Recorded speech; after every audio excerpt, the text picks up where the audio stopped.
Welcome back, everybody. I can't get away from Kepler without going just a little bit deeper into SN 1604, which he saw, which is named after him as Kepler supernova. Just have a deep love for supernova. If you haven't figured that out, I do. I find they're part of the life cycle of stars. I find stars extremely interesting and appealing to learn about. So I just wanted to go in and touch some base here.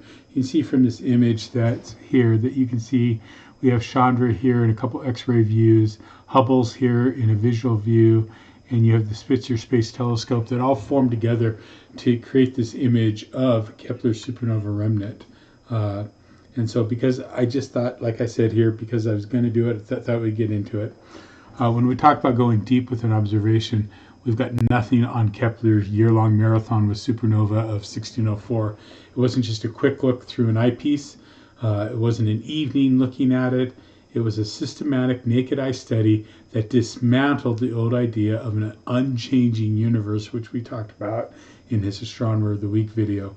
The supernova first appeared in early October 1604, right in the middle of a high-profile great conjunction of Mars, Jupiter, and Saturn. Kepler actually missed the very few days because of the one thing that stops all of us who have an interest in looking up, cloudy weather in Prague.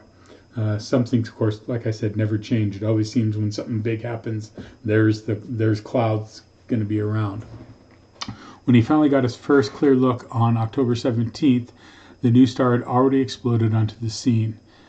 Here's how the brightness played out. The peak, at its absolute brightness, modern estimates place it between magnitude negative 2.25 and negative 2.5. For perspective, that's significantly brighter than Sirius at negative 1.46, and it even outshone Jupiter briefly. Daytime visibility, it was so intense that it was visible in broad daylight for over 3 weeks. The fade, by November, it was still holding pretty steady at Jupiter level brightness. It didn't really start to drop off until early 1605, when Kepler noted it had dimmed to roughly the same magnitude as the star Antares, approximately plus 1.0. The long tail, it continued to track it until finally dipped below naked eye visibility in March of 1606, nearly 18 months of continuous naked eye observing and note-taking.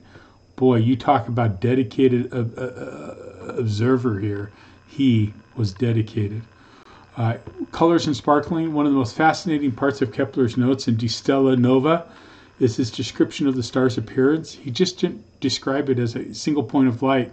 He described it as sparkling and multicolored. Some of that may have come from it was so low in the atmosphere, you were getting some atmospheric distortion here.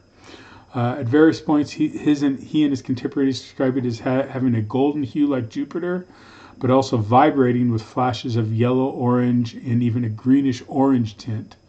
The twinkling led Kepler to speculate that the star was kind of a celestial flame or a body with an internal pulsating power. To quote him, kind of interesting that he had that insight already. From new star to SNR, Kepler used the fact that the star showed zero parallax to prove that it was way out in the sphere of fixed stars, not in around the moon.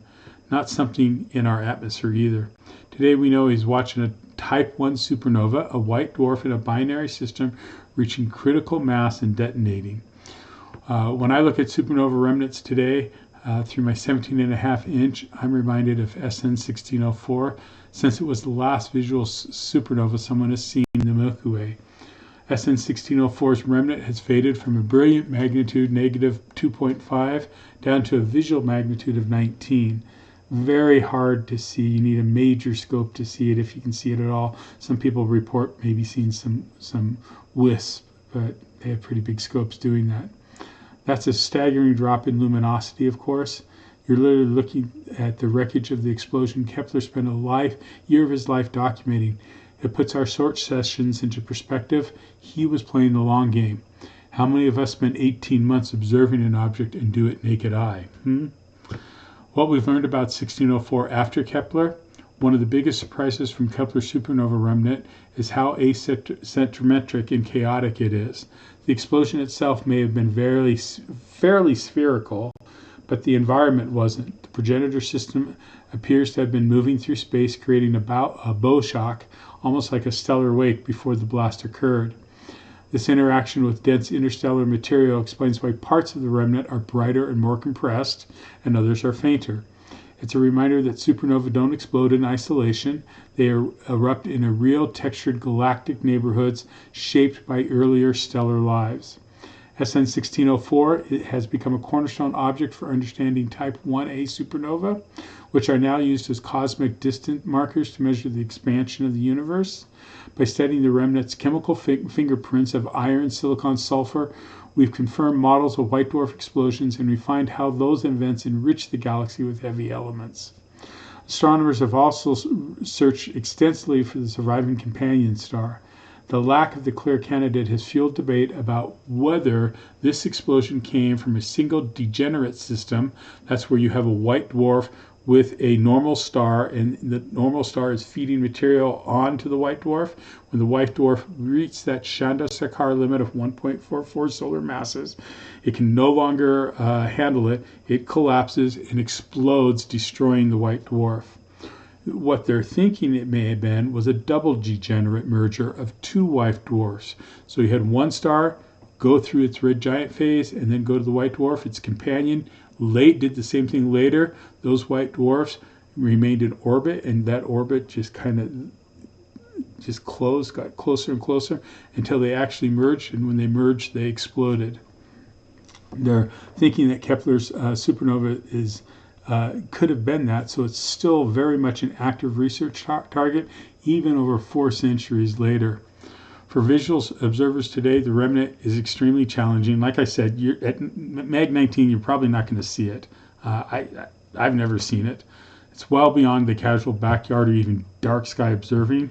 But when you're standing under a dark sky and sweeping through Ophiuchus in the summer, looking at globular clusters and maybe some open clusters, maybe a couple planetary nebula, it's worth pausing to remember that this quiet patch of the sky once hosted a star so bright it cast shadows at night and could be seen during the day. SN 1604 marks the end of the era where supernovae were human-scale events, seen with naked eyes, sketched by hand, argued over by philosophers. At the same time, it helped launch the modern understanding that the universe is alive with change, violence, and renewal. 400 years on, Kepler's new star is still teaching us how stars die, how galaxies evolve, and how much there's to learn when we simply look up and take careful notes. Let's hope sometime in the near future, you and I get to also see one visually, just like Kepler did, with our own eyes, as the universe taps us kind of on the shoulder and says, hey, I'm here, look up here, please pay attention and learn. Hope you found some interesting tidbits in this. I hope it inspires you maybe to go out and do some of your own research on SN 1604 and what we've learned and stuff. Clear skies to you. Hope everything's going good. We'll catch you next time. Thanks for joining with me.